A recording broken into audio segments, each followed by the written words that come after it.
নমস্কাৰ APSC CC 2024 interview অহা 20 জানুৱাৰীৰ পৰা আৰম্ভ হ'বলৈ গৈ আছে আৰু যিসকল প্ৰাৰ্থীয়ে এই ইণ্টাৰভিউত অৱতীৰ্ণ হ'ব তেওঁলোকৰ মনত বহুতো প্ৰশ্নৰ উদয় হৈছে আৰু তেওঁলোকে সেই প্ৰশ্নৰ উত্তৰ বিচাৰি আমাক যোগাযোগ কৰিছে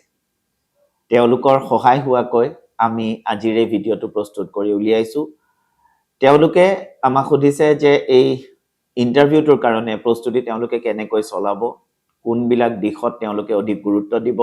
কেনেকুৱা ধৰণৰ প্ৰশ্ন আশা কৰিব পৰা যায় কেনেকুৱা প্ৰশ্ন আহিলে তেওঁলোকে কেনেকৈ উত্তৰ দিব লাগিব বিভিন্ন প্ৰশ্ন তেওঁলোকৰ মনলৈ আহিছে আজি এই ভিডিঅ'টোৰ যোগেদি মই তেওঁলোকৰ মনত উদয় হোৱা এই প্ৰশ্নসমূহৰ কিছু পৰিমাণে হ'লেও উত্তৰ দিবলৈ মই চেষ্টা কৰিম যেতিয়া আমি এটা ইণ্টাৰভিউৰ কাৰণে প্ৰস্তুতি আৰম্ভ কৰোঁ তেতিয়া আমি এই কথাটো জনা উচিত যে এই ইণ্টাৰভিউটোৰ উদ্দেশ্য কি ইণ্টাৰভিউটোৰ যোগেদি প্ৰাৰ্থীজনৰ বিষয়ে কেনেকুৱা ধৰণৰ তথ্য বা কেনেকুৱা ধৰণৰ কথা তেওঁলোকে জানিব বিচাৰিছে why this interview এতিয়া আমি যদি APSCৰ ক্ষেত্ৰত আমি কথাটো আলোচনা কৰোঁ তেতিয়া আমি দেখিবলৈ পাওঁ যে ইতিমধ্যে প্ৰিলিমছ আৰু মেইনছৰ যোগেদি এজন প্ৰাৰ্থীৰ কিমান জ্ঞান আছে বা তেওঁলোকৰ বিভিন্ন সম্পৰ্কে তেওঁলোকৰ কিমানখিনি awareness বা knowledge আছে সেইটোৰ ইতিমধ্যে assessment বা মূল্যায়ন তেওঁলোকে কৰি পেলাইছে আৰু যিহেতু প্ৰিলিমছ আৰু মেইনছ ক্লিয়াৰ কৰা কাৰণেহে এজন প্ৰাৰ্থী ইণ্টাৰভিউত অৱতীৰ্ণ হৈছে গতিকে সেই প্ৰাৰ্থীজনৰ নলেজৰ ওপৰত বহুত বিশেষ কোনো সন্দেহ নাথাকে পেনেলিষ্ট সকলৰ গতিকে এটা কথা আমি জানো যে এই ইণ্টাৰভিউৰ যোগেদি এগৰাকী প্ৰাৰ্থীৰ নলেজৰ বিষয়ে ধাৰণা কৰাটো মূল উদ্দেশ্য নহয় বা তেওঁৰ কিমান নলেজ আছে সেইটো জানিবৰ কাৰণে এই ইণ্টাৰভিউটো লোৱা নহয় এই ইণ্টাৰভিউটোৰ যোগেদি প্ৰাৰ্থীজনৰ বিষয়ে সেই কথাবিলাক জানিবলৈ চেষ্টা কৰা হয় যিবিলাক কথা ৰিটেন বা মেইনছৰ যোগেদি হয়তো জানিব পৰা নাযায় অৰ্থাৎ সেই প্ৰাৰ্থীগৰাকীৰ ব্যক্তিত্বৰ বিষয়ে মূল্যায়ন কৰাটোৱেই হৈছে মূল উদ্দেশ্য এই ইণ্টাৰভিউটো পাৰ্সোনেলিটি এছেছমেণ্ট কাৰণ তেওঁলোকৰ মেইনছ বা প্ৰিলিমছৰ পৰীক্ষাৰ যোগেদি এগৰাকী প্ৰাৰ্থীৰ ব্যক্তিত্বৰ বিষয়ে সকলো কথা জানিব পৰা নাযায় গতিকে ইণ্টাৰভিউৰ যোগেদি তেওঁৰ ব্যক্তিত্বৰ বিষয়ে জানিবলৈ চেষ্টা কৰা হয় অৰ্থাৎ নলেজতকৈ বেছি গুৰুত্ব দিয়া হয় তেখেতৰ ব্যক্তিত্বৰ ওপৰত এতিয়া পাৰ্সোনেলিটি বুলি ক'লে মানুহৰ ব্যক্তিত্বৰ বহুকেইটা দিশ থাকে যিকেইটা গুণ বা যিকেইটা কোৱালিটি এজন সিভিল সাৰ্ভেন্ট এস্পিৰেন্টৰ ভিতৰত মানে এক্সপেক্ট কৰা হয় বা বিচৰা হয় সেইকেইটা হৈছে অনেষ্টি সিনচিয়াৰিটি এম্পেথি ইমোশনাল ইন্টেলিজেন্স এই কিছুমান কোৱালিটি আছে যিখিনি এজন সিভিল সাৰ্ভেন্টৰ লগত সিভিল সাৰ্ভেন্টৰ ভিতৰত থকাটো খুব প্ৰয়োজনীয় সেই গুণখিনি আছে নে নাই সেইটোহে বুজিবলৈ চেষ্টা কৰা হয় এই ইণ্টাৰভিউৰ যোগেদি গতিকে আমি আমাৰ পাৰ্সোনেলিটিটো সঠিক ধৰণে উপস্থাপন কৰাত অধিক গুৰুত্ব দিয়া উচিত গতিকে নলেজতকৈ বেছি আমি কাম কৰা উচিত আমাৰ পাৰ্সোনেলিটিৰ ওপৰত বা আমাৰ উপস্থাপনৰ ওপৰত যাতে আমি নিজকে সঠিকভাৱে এই ইণ্টাৰভিউটোৰ যোগেদি উপস্থাপন কৰিব পাৰোঁ এতিয়া কথাটো হ'ল যে আমি এই ইণ্টাৰভিউত তেনেহলে কেনেকুৱা ধৰণৰ প্ৰশ্ন আমি আশা কৰিব পাৰোঁ চাবলৈ গ'লে ইণ্টাৰভিউ ইজ হাইলি সাবজেক্টিভ আমি আমাৰ এই গোটেই সিভিল সাৰ্ভিসৰ পৰীক্ষাটো তিনিটা পৰ্যায়ত অনুষ্ঠিত হয় প্ৰিলিমছ মেইনছ আৰু ইণ্টাৰভিউ প্ৰিলিমছটো হৈছে হাইলি অবজেক্টিভ কেৱল এটাই শুদ্ধ উত্তৰ থাকে মেইনছটো হৈছে সাবজেক্টিভ য'ত বেলেগ বেলেগ ষ্টুডেণ্টে বেলেগ বেলেগ উত্তৰ লিখে আৰু সকলোৰে উত্তৰ শুদ্ধ হ'ব পাৰে সকলোৰে উত্তৰ বেলেগ বেলেগ হৈও সকলোৰে শুদ্ধ হ'ব পাৰে আৰু ইণ্টাৰভিউটো হৈছে হাইলি সাবজেক্টিভ গতিকে এটা ইণ্টাৰভিউত কেনেকুৱা প্ৰশ্ন আহিব বা কি সোধা হ'ব তাৰ বিষয়ে আগতীয়াকৈ জনাটো প্ৰায় অসম্ভৱ গতিকে কি প্ৰশ্ন আহিব সেইটো 100% নিশ্চয়তা দি কোনেও ক'ব নোৱাৰে বা কোনেও সেইটো প্ৰেডিক্ট কৰিব নোৱাৰে কিন্তু যদি আমি এই ইণ্টাৰভিউটোৰ লক্ষ্য বা উদ্দেশ্যটো আমি যদি বুজিব পাৰোঁ তেনেহলে কিছুমান দিশত গুৰুত্ব দিয়াটো আমি মানে কোনবিলাক দিশত গুৰুত্ব দিয়া হ'ব সেইটোৰ অলপ আমি ধাৰণা কৰিবলৈ সক্ষম হওঁ আৰু সেই কাৰণে ইয়াতে আশা কৰিব পাৰি যে এগৰাকী ব্যক্তিৰ নিজৰ জেগাখনৰ বিষয়ে নিজৰ সম্প্ৰদায়ৰ বিষয়ে বা তেখেতে ডিগ্ৰী বা পোষ্ট গ্ৰেজুৱেশ্যনত তেওঁ যি বিষয় পঢ়ি আহিছে সেই বিষয়ৰ ওপৰত প্ৰশ্ন উত্থাপন হোৱাৰ সম্ভাৱনা থাকে এই প্ৰশ্নবিলাকৰ যোগেদি জানিবলৈ চেষ্টা কৰা হয় যে এগৰাকী প্ৰাৰ্থী নিজে বাস কৰা জেগাখিনিৰ ওপৰত কিমান তেওঁৰ জ্ঞান আছে বা তেওঁ কিমান নিজে থকা জেগাখিনি লৈ পেলাই তেওঁ কিমান সচেতন বা কিমান তেওঁৰ সজাগতা আছে আশে-পাশে ঘটি থকা ঘটনাসমূহৰ বিষয়ে তেওঁ অৱগত হয় নে নহয় কাৰণ ইও এজন মানুহৰ ব্যক্তিত্বক সূচায় যে তেখেত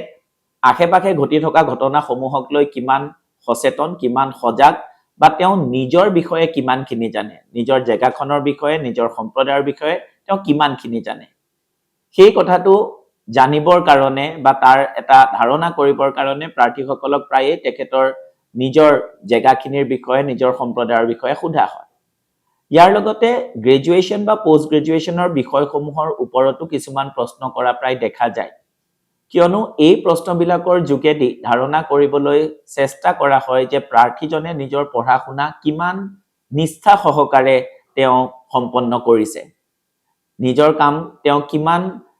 সিনসিয়াৰলি কৰে বা নিজৰ বিষয়টোৰ ওপৰত তেওঁৰ কিমান দখল আছে কাৰণ ইও ব্যক্তিত্বৰে এটা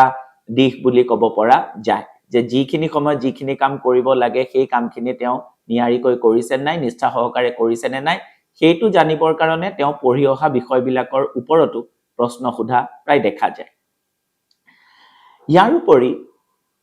ইন্টাৰভিউত প্ৰায়ে অপিনিয়ন বেসড কুৱেশ্যন সোধা দেখা যায় এটা ইন্টাৰভিউ কুইজৰ নিচিনা নহয় যে তাতে ফেকচুৱেল প্ৰশ্ন সুধি থাকিব এনসাৰ কৰিব পাৰিলে মাৰ্কস পাই থাকিব কৰিব নোৱাৰিলে মাৰ্কস কটা গৈ থাকিব তেনেকুৱা নহয় ইয়াতে প্ৰায়ে যিকোনো এটা বিষয়ক লৈ পেলাই এগৰাকী প্ৰাৰ্থীৰ মতামত জানিবলৈ চেষ্টা কৰা হয় আৰু সেই মতামতৰ যোগেদিয়েই প্ৰাৰ্থীগৰাকীৰ ব্যক্তিত্বৰ বিষয়ে এটা ধাৰণা কৰিবলৈ চেষ্টা কৰা হয় যিকোনো এটা বিষয়ক লৈ পেলাই মতামত সুধিব পাৰে সেই কাৰণে শেহতীয়াকৈ গোটেই বিশ্বত ভাৰতত অসমত যি ঘটনা সংঘটিত হৈ আছে সেই ঘটনাসমূহৰ ওপৰত নিজৰ এটা মতামত কি হ'ব পাৰে সেইটোক লৈ পেলাই অলপমান চিন্তা ভাৱনা কৰাটো উচিত কাৰণ তেনেকুৱা ধৰণৰ প্ৰশ্ন অহাৰ সম্ভাৱনা যথেষ্ট বেছি যিকোনো এটা ঘটনাক লৈ মতামত সুধিলে যাতে সেই মতামতটো নিয়াৰিকৈ সজাই পৰাই ধুনীয়াকৈ যাতে যুক্তিসংগতভাৱে উপস্থাপন কৰিব পৰা যায় তাৰ প্ৰতি লক্ষ্য ৰখা উচিত গতিকে সেই দিশৰ প্ৰতি চকু ৰাখি প্ৰস্তুতি আগবঢ়োৱা দৰকাৰী জৰুৰী ইয়াৰ উপৰি কেতিয়াবা কিছুমান সিচুৱেশন বেসড কুৱেশ্যনো সোধা দেখা যায় য'ত তেওঁলোকে কৈ দিয়ে যে এনেকুৱা এটা পৰিস্থিতিত যদি তুমি উপস্থিত থাকা তেনেহলে তুমি তেনেকুৱা এটা পৰিস্থিতিত কি কৰিবা এই সিচুৱেশন বেসড কুৱেশ্যন বিলাকৰ যোগেদি এগৰাকী প্ৰাৰ্থীৰ তেওঁৰ যিমান সততা বা প্ৰেজেন্স অফ মাইন্ড কিমান আছে উপস্থিত বুদ্ধি কিমান আছে সেইখিনিৰ এটা ধাৰণা তাৰ ওপৰত এটা ধাৰণা কৰিবলৈ চেষ্টা কৰা হয় বা কিমান যুক্তি সহকাৰে তেওঁ সিদ্ধান্ত ল'ব পাৰে তাৰো এটা ধাৰণা কৰিবলৈ চেষ্টা কৰা হয় কেতিয়াবা এই সিচুৱেশন বেসড কুৱেশ্যনৰ যোগেদি এগৰাকী প্ৰাৰ্থীৰ ওপৰত চাপৰ সৃষ্টি কৰিবলৈও চেষ্টা কৰা হয় তাৰ যোগেদি এইটো ধাৰণা কৰা হয় যে যেতিয়া প্ৰেছাৰ আহে তেতিয়া সেই নিৰ্দিষ্ট প্ৰাৰ্থীগৰাকীয়ে কেনেকৈ ৰেসপন্ড কৰে বা তেওঁ কেনেকৈ আচৰণ কৰে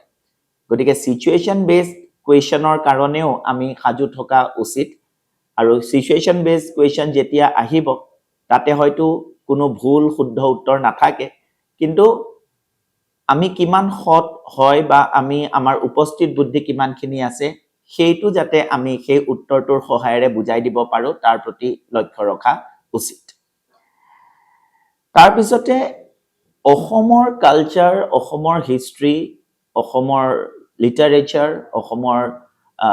পাৰ্সোনালিটিৰ ওপৰতো কুৱেশ্যন সোধা দেখা যায় যিহেতু এই সিভিল সাৰ্ভিসত যিসকলে জয়েন কৰিব তেওঁলোকে অসমৰ বিভিন্ন জেগাত বিভিন্ন তেওঁলোকে দায়িত্ব গ্ৰহণ কৰিব বিভিন্ন জেগাত তেওঁলোক কৰ্মৰত হ'ব গতিকে অসমখনৰ বিষয়ে তেওঁলোকে জনাটো খুবেই প্ৰয়োজনীয় আৰু সেই কাৰণে এই ইণ্টাৰভিউৰ যোগেদি সেইটো জানিবলৈ চেষ্টা কৰা হয় কেতিয়াবা আমাৰ প্ৰিলিমছ বা মেইনছত যোনবিলাক আসাম স্পেচিফিক কুৱেশ্যন আহে নিশ্চয়কৈ সেই কুৱেশ্যনবিলাকো এই কাৰণেই দিয়া হয় যাতে ছাত্ৰ ছাত্ৰীসকলে অসমৰ বিষয়ে পঢ়ে কিন্তু সেই কুৱেশ্যনবিলাকত অহা সেই মানে কথাবিলাকৰ উপৰিও কিছুমান এনেকুৱা কথা থাকে যিখিনি অসমৰ প্ৰত্যেকজন মানুহে জনাটো দৰকাৰ আৰু সকলো কথাইতো আৰু কুৱেশ্যন পেপাৰত দিব পৰা নাযায় গতিকে অসমৰ বিভিন্ন ক্ষেত্ৰত প্ৰশ্ন সোধা দেখা যায় জাষ্ট টু এছেছ যে অসমৰ বিষয়ে সেই নিৰ্দিষ্ট প্ৰাৰ্থীজনে কিমান কথা জানে গতিকে অসমৰ বিষয়ে অসমৰ লিটাৰেচাৰ অসমৰ বিখ্যাত পাৰ্চনেলিটি বা মহান ব্যক্তিসমূহৰ বিষয়ে অলপমান ধাৰণা থকাটো খুব প্ৰয়োজনীয় কাৰণ তাৰ ওপৰতো আমি প্ৰশ্ন আশা কৰিব পাৰোঁ আৰু যেনেকৈ মই ক'লো যে কেতিয়াবা কিছুমান এনেকুৱা প্ৰশ্ন কৰা হয় যাৰ যোগেদি সেই প্ৰাৰ্থীগৰাকীৰ ওপৰত চাপৰ সৃষ্টি কৰিবলৈ চেষ্টা কৰা হয় যদি তেনেকুৱা পৰিস্থিতিৰ আমি সন্মুখীন হওঁ ইণ্টাৰভিউৰ দিনাখন তেতিয়া আমি পেনিক কৰিব নালাগে সেইটো কথা আমি মনত ৰখা উচিত কেতিয়াবা ওপৰা ওপৰিকৈ প্ৰশ্ন কৰাও দেখা যায় এটা প্ৰশ্ন কৰাৰ পিছত সেই উত্তৰটো শেষ হোৱাৰ আগতে আন এজনে প্ৰশ্ন কৰি দিয়ে তেনেকুৱা পৰিস্থিতিৰ সৃষ্টি হয় এনেকুৱা পৰিস্থিতিৰ যদি সৃষ্টি হয় তেতিয়া বহুত বেছি পেনিক কৰিব নালাগে কাৰণ সেইটোৱেই চাব বিচৰা হয় যে এনেকুৱা ধৰণৰ পৰিস্থিতিত এগৰাকী প্ৰাৰ্থীয়ে কেনেকৈ আচৰণ কৰিব বা কেনেকৈ এই চাপৰ তেখেতে মোকাবিলা কৰিব কেনেকৈ ফেচ কৰিব এনেকুৱা প্ৰেছাৰ সেইটোৱে তেওঁলোকে চাব বিচাৰে গতিকে সেইখিনি সময়ত নিজকে সংযত কৰি ৰখাটো খুবেই জৰুৰী যাতে তেওঁলোকে এই কথাটো বুজাব পাৰে যে এনেকুৱা ধৰণৰ প্ৰেছাৰ আহিলেও সেই প্ৰাৰ্থীগৰাকী বিচলিত নহয় বা তেখেত নিজকে সংযত কৰি ৰাখিবলৈ সক্ষম গতিকে মানসিকভাৱে এনেকুৱা পৰিস্থিতিৰ কাৰণেও প্ৰস্তুত হোৱাটো প্ৰয়োজনীয় দৰকাৰ আৰু যিখিনি মই ক'লো যে কেনেকুৱা প্ৰশ্ন আশা কৰিব পাৰি তাৰ ওপৰত ভিত্তি কৰি আমি আমাৰ প্ৰস্তুতি চলাব লাগে গতিকে আমাৰ ইণ্টাৰভিউত প্ৰশ্ন কি সুধিব সেইখিনিৰ ওপৰত আমাৰ কোনো নিয়ন্ত্ৰণ নাই আমাৰ কোনো কণ্ট্ৰল নাই যিখিনিৰ ওপৰত আমাৰ কণ্ট্ৰল আছে নিয়ন্ত্ৰণ আছে সেইখিনিৰ ওপৰত আমি গুৰুত্ব দিয়া উচিত আৰু আমাৰ নিয়ন্ত্ৰণ কিহৰ ওপৰত আছে যে আমি নিজকে কেনেকৈ উপস্থাপন কৰিম বা আমি সেই 20 মিনিট 25 মিনিটত কেনেকৈ আমি বিহেভ কৰিম কেনেকৈ আমি ৰেছপন্ড কৰিম গতিকে সেইখিনিৰ ওপৰত গুৰুত্ব দিয়াটো খুবেই দৰকাৰী যে আমি আমাৰ এপিয়াৰেন্সটো আমি কেনেকৈ নিজকে প্ৰেজেন্ট কৰিম আমি কি পিন্ধিম আমাৰ তাতে বহাৰ সময়ত আমাৰ হেণ্ড মুভমেণ্ট কিমান হ'ব তাতে আমাৰ যোনবিলাক শব্দৰ বাছনি তাৰ ওপৰত আমি গুৰুত্ব দিম কাৰণ সেইখিনি আমাৰ নিয়ন্ত্ৰণত কিবা এটা প্ৰশ্ন সুধিলে আমি কেনেকৈ উত্তৰ দিম আমাৰ উত্তৰ দিয়াৰ সময়ত আমি কি কেইটা কথা মনত ৰখা উচিত উদাহৰণস্বৰূপে যেতিয়া এটা প্ৰশ্ন কৰা যায় প্ৰায় এনেকুৱা এটা টেন্ডেন্সি দেখিবলৈ পোৱা যায় যে জনা প্ৰশ্ন হলে প্ৰশ্নটো শেষ হোৱাৰ আগতেই তেওঁলোকে উত্তৰ দিবলৈ একদম তৎপৰ হৈ থাকে গতিকে তেনেকুৱা হ'ব নালাগে যে প্ৰশ্নটো যেতিয়া শেষ হ'ব প্ৰশ্নটো শুনি বুজি তাৰ পিছতহে উত্তৰ দিয়া দৰকাৰ সেইটো আমাৰ নিয়ন্ত্ৰণত আছে কেতিয়াবা একো নাজানা প্ৰশ্ন এটা যদি আহে তেনেহলে কেনেকৈ আমি ৰেছপন্ড কৰিম সেইটোও আমাৰ নিয়ন্ত্ৰণত আছে আমি সেইটোৰ ওপৰত গুৰুত্ব দিব লাগে যে নজনা প্ৰশ্ন এটা আহিলে আমি কেনেকৈ আমি সেইটো ৰেছপন্ড কৰিম বা কেনেকৈ আমি সেই প্ৰশ্নটো মানে নাজানো বুলি কৈ পেলাই আগবাঢ়িম সেইখিনি আমি অলপমান আগতেই প্ৰস্তুত হৈ যাব লাগে আৰু যেনেকৈ মই ক'লো প্ৰেছাৰ ক্ৰিয়েট কৰাৰ চেষ্টা যদি কৰা হয় তেনেহলে তেনেকুৱা পৰিস্থিতিত আমি কেনেকৈ নিজকে সংযত কৰি ৰাখিম সেইখিনি আমি আগতে প্ৰস্তুত কৰিব লাগে মানসিকভাৱে আমি নিজকে সাজু কৰিব লাগে আৰু এই কথাটো সদায় মনত ৰাখিব লাগে যে এই যোনটো পৰিস্থিতিৰ সৃষ্টি হৈছে এই পৰিস্থিতিটোতে মই নিজকে প্ৰমাণ কৰিব লাগিব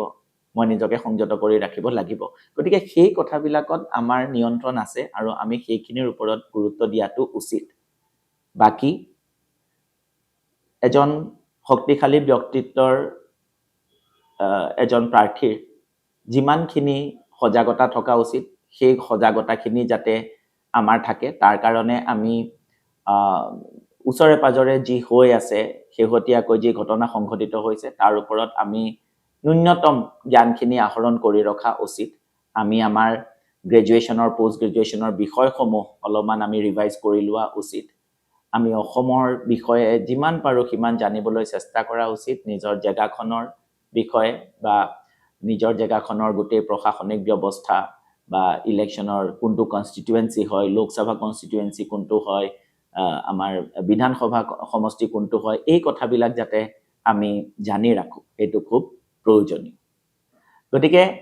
এই কথাবিলাকৰ ওপৰত গুৰুত্ব দি আমি এই ইন্টাৰভিউটোৰ কাৰণে প্ৰিপাৰেচন আগবঢ়োৱা উচিত আৰু মোৰ বিশ্বাস যে এই কথাবিলাকৰ ওপৰত যদি আমি গুৰুত্ব দিওঁ আৰু আমি যদি মানসিকভাৱে আমি শক্তিশালী কৰি তুলো নিজকে বা আমি যদি কাম হৈ থাকো নিজকে সংযত কৰি ৰাখিবলৈ সক্ষম হওঁ সেই 20-25 মিনিটত তেনেহলে এই ইন্টাৰভিউটো খুব ভালকৈ পাৰ হৈ যাব আৰু আপোনালোকে এই ইন্টাৰভিউটোত ভাল ফলাফল দেখুৱাবলৈ সক্ষম হ'ব গতিকে এই প্ৰস্তুতিখিনি আপোনালোকে কৰক 3-4 বাৰকৈ মক ইন্টাৰভিউ দিয়ক মক ইন্টাৰভিউ দিওতে ক'ত ভুল হৈছে সেইখিনিৰ ওপৰত পুনৰ কাম কৰক আৰু তাৰ পাছত আত্মবিশ্বাসেৰে এই ইন্টাৰভিউটোত আপোনালোক অৱতীৰ্ণ হওক সকলোলৈকে মোৰ শুভেচ্ছা থাকিলে সকলোৰে ভাল হ'ব আৰু এইখিনিকে কৈ আজিৰ ভিডিঅ'টো মই ইমানতে শেষ কৰিছো ধন্যবাদ